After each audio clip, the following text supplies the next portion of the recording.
Willkommen in einem Vulcans video. Welcome to another exciting video, in this case part 16 of my Star Trek TOS timeline series of videos.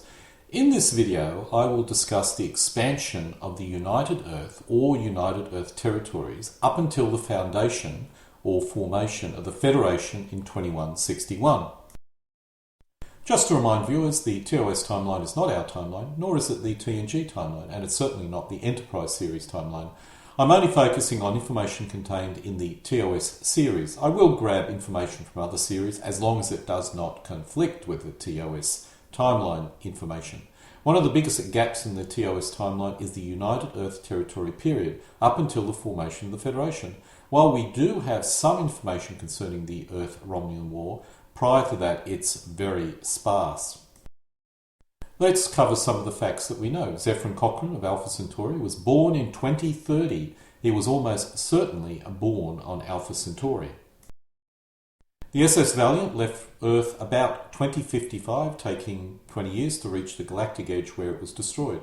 It took this long because it used impulse drive and the distance was so great.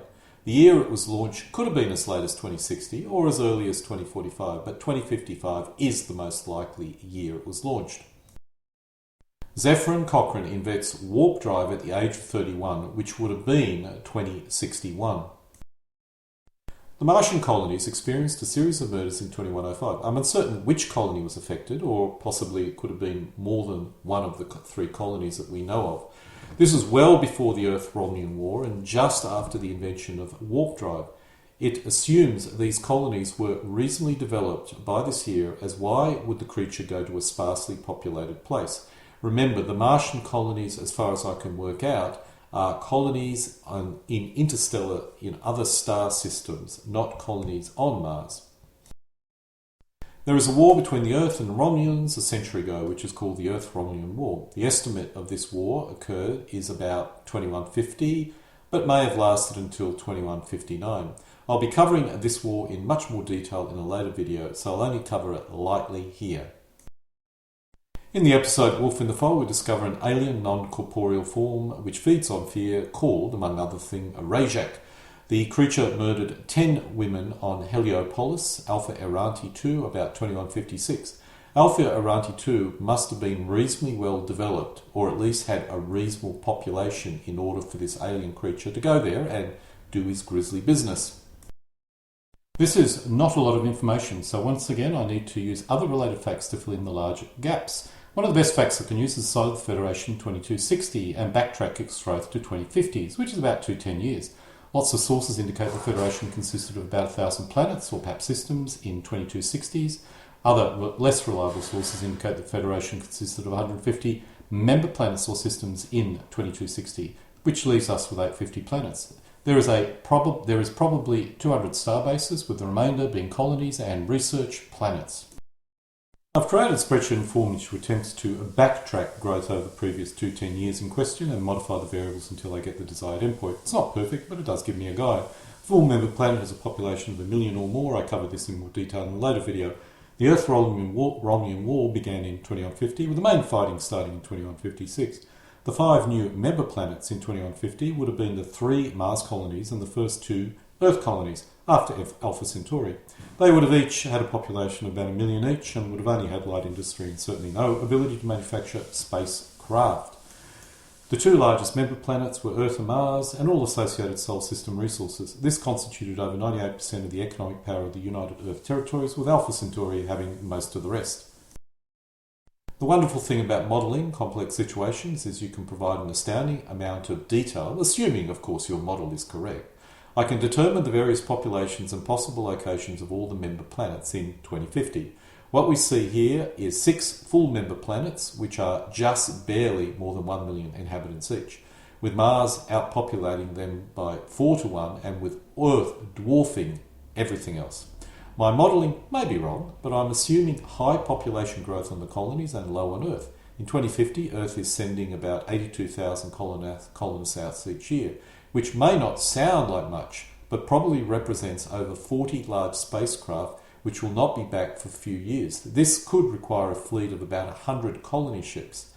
Even in the time of Kirk, I would estimate all the colonists will still be coming from Earth, with a small number possibly from Mars.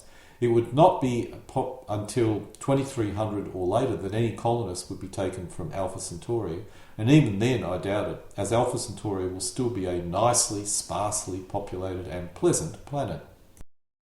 One interesting observation, based on my calculations, which I have to admit may be wildly off, is Alpha Centauri becomes a full member in 2124. Zephyr and Cochrane's invention of warp drive in 2061 may have been important in allowing this to occur. Another interesting point. When the alien Jack the Ripper was murdering women in the Martian colonies, the colony was still an agricultural planet with a small population, perhaps no more than 250,000 people. Now we come to a lot of maths. I've assumed the Federation has a radius of 400 light years and possesses 1,000 systems in 2260, which means on average the system density is one system per 16,000 cubic light years. In 2050 or 2150, the United Earth has 50 systems, which means the volume of the United Earth is 16 million cubic light years, which requires a radius of about 160 light years. If we assume a radius of 200 light years, as I would expect, initial expansion would have resulted in lower density of some systems, and we have a possible size of the United Earth territories in 2150. Could have been smaller, but then we have the issue in 2260. We have issues in 2260. So to remove those problems, 200 light year radius in 2150 it is. I also need some room for the allies, such as the Andorians and so on, which most likely would have actually occupied Federation space as well. Up until 2050, the United Earth was a pure Earth-based political unit. It would have bypassed any inhabited worlds and would have established friendly relations with them, as they would have been in a loose alliance, trading alliance with the Vulcans, and did not constitute a threat, in theory. As long as the United Earth was larger and kept an eye on these planets, Earth would have felt reasonably secure, even if wary. Because the Vulcans were hovering around, I suspect the United Earth would have not initiated any hostile actions against these planets. If the Vulcans were not around, this may not have been the case, but without the Vulcans, Earth would have not moved out so rapidly, so it's really a moot point. My wild guess for the location of Vulcan is about 200 light years away from Earth, away from the galactic centre and away from the Romulans. The first major obstacle the Romulans met was Earth, not the Vulcans. If Vulcan was in the way, they would have been the target. I have no idea where the other planets were, but it's reasonable to expect that they were within a sphere with a radius of 200 light years from Vulcan. This means some of the alien planets would have been in the United Earth sphere of influence. It's unlikely the United Earth had any star bases in place in 2150. The Sol system contained the United Earth's ability to build starships, and Alpha Centauri would have had starbase-like facilities, which allowed for basing, repair and maintenance of any vessels. That's all they really needed. At this point in time, they didn't need any starbases. Of course, that was to change after the war. As for spacecraft, I don't like this chart for a number of reasons, mainly because it shows the DY-100 with a start date of 1996, which cannot be possible, unless this refers to Kahn's interstellar voyage in a DY-100 spacecraft in 1996, and why would this date be used? Saying that, we can still use this as a rough guide. Up until 2061, all the spacecraft used impulse drive. It was most likely an inferior impulse drive to the one the Vulcans possessed, and probably inferior to the Romulan impulse drive as well. This means, according to this chart, the DY-200 and DY-400 would be impulse, which makes no sense at all. The first FTL drive ship was the DY-500, which was probably shortly built after 2018. This is 26 years after the first DY-100. It's likely the first DY ship, which used warp, would have been something similar to the Valiant.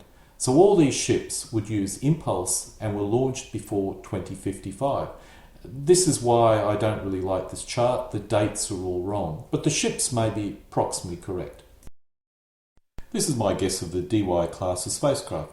Earth Saturn probe would have used the DY-300 or DY-400, a Jupiter mission, most likely the DY-300. The unknown and unlisted DY-300 may have been a high-speed craft designed for exploration only, and even the first mission to Alpha Centauri. The DY-400 looks like a heavy bulk carrier, so may have been specifically designed to transport colonists to Mars. The DY-500 was the first true interstellar spacecraft capable of colonising Alpha Centauri, and for Mars to use to found its 3 colonies. Probably had a long service life, being an old one most likely was sold to Mars. I'm not going to make up any new DY spacecraft in this chart, but the DY 1200 seems to be the first warp-based DY ship. I suspect the DY 700 and possibly the DY 800 was a fast exploration ship, while the DY 900 was a bulk carrier of some form. I lack any images of the merchant marine and colony ships of the United Earth from 2120 to 2160, but we can assume they continued to grow in size and speed and look roughly about the same. Let's now look at military spacecraft, starting with the first known example, the SS Valiant. There may have been earlier military vessels, but I lack any guesses of what they may be, so I'm not going to include it here. This may have not been part of the civilian DY class and was a military class of spacecraft, which means SS Valiant may be one of a number of sister ships. Like the Enterprise, it may have had weapons. I expect this is showing a later warp-capable SS Valiant spacecraft and not the SS Valiant which left in 2055, which only had impulse power. According to this chart, the SS Valiant had 2 laser cannons and 1 torpedo tube. This would have been a later warp-capable SS Valiant, as the original would only use impulse. An interesting note, when the SS Valiant went on its great exploration to the edge of the galaxy, the United Earth consisted of 2 member planets and 8 colony planets. This was a very large journey at such an early date in the history of United Earth. I expect similar explorations occurred in all directions. The year here could be correct for a warp-capable SS Valiant. Perhaps this was the year of the refit. If the first Valiant class was commissioned in 2055, the 12th could have been commissioned by 2067, the latter ones being warp-capable. If they built 1 per year until 2100, then there would be an additional 53. However, let's say 6 slots were occupied with a warp refit, so we could have a total of 59 vessels, one of which we know was lost. I personally find this is an overly large number, so perhaps the build rate was 1 ship per 2 years, which would give us 28 spacecraft in 2100. It does say this vessel was an explorer rather than a warship, but the Enterprise is also used for exploration, so this may not actually mean anything. I doubt this class of spacecraft was involved in any expansion of United Earth. That was the job of the civilian spacecraft. This was purely military and exploration. I'm also going to use the excellent Starfleet 2135 to 2161 guide, which is on DeviantArt, which may be correct or not, I'm not sure, but it's a nice and detailed and fits the minimal facts I possess, so I'm going to use it. When the United Earth went to war in 2050, this was the most numerous warship. At 10 years old, it was reasonably old, but probably took the brunt of the initial Romulan attacks. This was a spacecraft which blunted the Romulan attack and pushed the Romulans back. I expect it would have suffered pretty horrible casualties. Supporting the Daedalus class was the less numerous Einstein class, probably a better and more advanced vessel, but only a few of them were built. The next class, the Intrepid class, I expect was still being commissioned when the Romulans attacked. This represented the most powerful vessel in the United Earth fleet in 2050, although I suspect, in retrospect, the bulk of the fighting would have occurred in 2056, so most of these would have been available by then. The NX class was much heavier and the first ship commissioned at the start of the hostilities. Maybe not the start of the main part of the war, but certainly the start of the beginning of the war. I expect the building of these ships would have been fast-tracked, but I expect fewer available for any climatic turning point battle, which I think may have occurred in, 2157. However, a reasonable number certainly were involved. These were very much a mid to late war ship. I'm bypassing a lot of the ships on this chart because it's probably just a little bit too detailed for this video, but this one is interesting. It's the heaviest ship built, and only a couple were available at the end of the war. Possibly the last one, or the first one built, may have arrived for the last climatic battle deep in Romulan space, which resulted in a peace treaty. I'll cover the Earth-Romulan War in more detail in a later video, but I feel the war was initiated, or the trigger was an allied nation of either Romulans or United Earth. After this fracas, the Romulans saw the United Earth and decided it was right for the picking and attacked. I don't feel they initially went all out, but probably won the initial border conflict and advanced deep into United Earth territory. The United Earth conducted a delaying action until they could assemble their entire fleet, and once the Romulans threatened one of the larger colonies of 1 million inhabitants or more, fought the Romulans and won a major engagement. This may have occurred in, let's say, 2157 or 2158. After that, it was a slow and steady advance, first retaking lost territory and then driving deep into Romulan territory when peace was declared. It's unlikely any of the Vulcan allied trading planets were directly threatened, but once they saw United Earth was winning, and they may have joined in, I doubt they would have contributed much direct military assistance, apart from the Vulcans, and it may have taken a while for them to assemble anything useful. But in the last 2 years of the war, you could have seen some Vulcan spacecraft involved in combat. I personally feel the Allies mainly assisted economically and did not contribute much direct military power apart from munitions. I'm certain that they would have been very nervous about being too actively involved in case the Romulans started winning again. Others will be covered in more detail in my next video, specifically on the Earth-Romulan War. The fact that the United Earth was able to hold its own and stop the Romulans is significant. Earth's warlike prior history would have been a major factor in ensuring United Earth had a healthy focus on defence, but the Romulans were probably more warlike and would have had an even greater focus on military power, as well as more recent experience. The possible lower density of stars in the Romulan territory may have been a factor, but I feel another critical factor in United Earth's superior economic power was the loose Vulcan trade network. United Earth would have become part of this loose alliance of trading planets, and this would have had a significant positive effect in their economic development and eventual superiority over the Romulans. To be able to hold their own, they needed significant economic superiority to overcome the Romulans' greater focus and ability in terms of military power. I'm sure United Earth leadership would have been aware of this. The other advantage United had was economic assistance from the Allies during the war. Vulcan in particular would have ensured assistance in the form of munitions and electronic components in the manufacture of weapons. My guess is the Earth-Romulan War was a war of missiles or photon torpedoes or something along those lines. Vulcan would have also provided technological assistance. While Earth may have had a superior drive, the Vulcans would have had a superior technology in almost all other areas. This would have been significant in pushing back the Romulan forces after the United Earth had managed to stop them.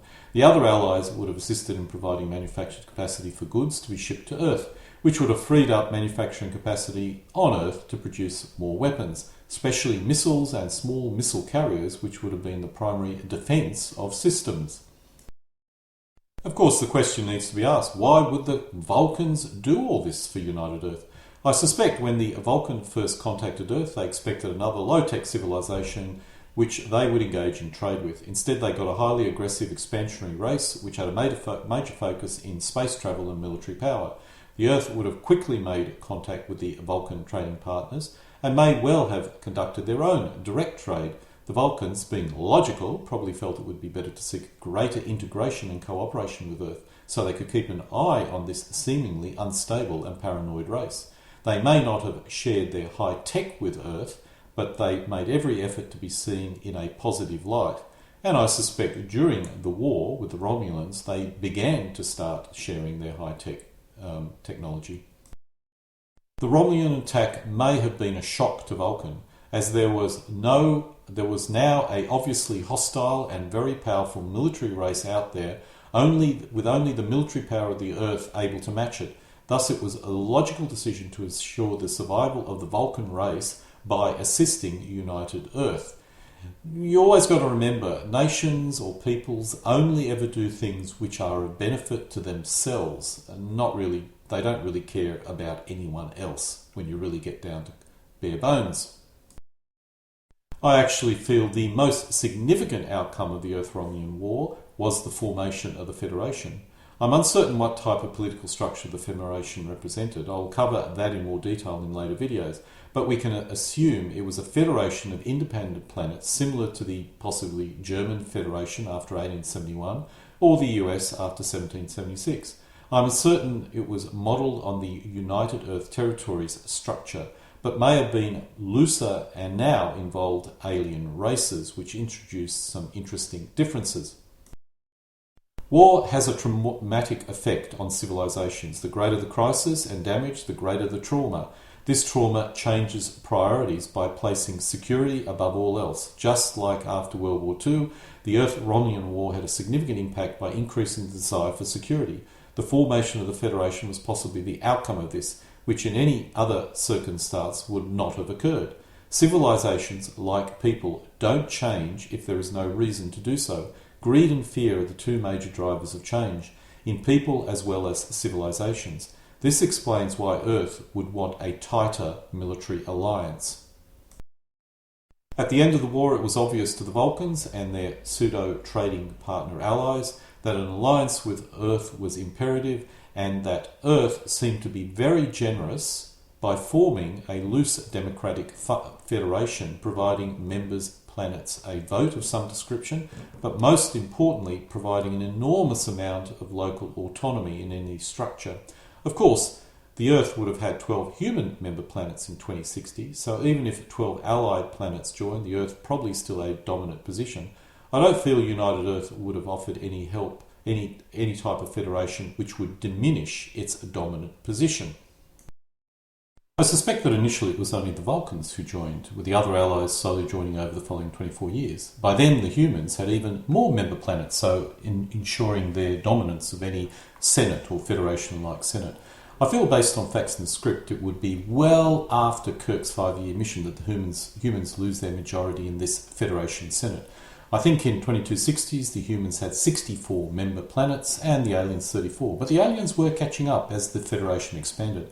However, even if the aliens outvoted the humans in this Senate, there must be another body which controls Starfleet, which the humans, and possibly with their Vulcan partners, remain control of. An interesting point comes up here. These are the estimated Federation member planets which are human. As you can see, most have a very low population. If Vulcan joined and had a population of 4 billion, the population of the Federation would go up by over 25%. If the Andorians and Telrite planets joined, they probably have even more people individually than the Romulans, so possibly another 12 billion. With these three planets, the humans are no longer in the majority based on population, but based on the number of member planets, they would still dominate. In 2264, the population of aliens would be many times that of humans, but the humans would still be the largest individual race and possess the greatest number of member planets and votes. It's an interesting dynamic and would make for a good episode, although political struggles of this nature tend to be a bit boring, so maybe not. And so we come to an end of part 16 of my Star Trek TOS timeline, in this case covering the expansion of the United Earth territories until the formation of the Federation in 2161. The episode scripts can be found using the URL shown. Alle guten Dingen kommen zu einem Ende.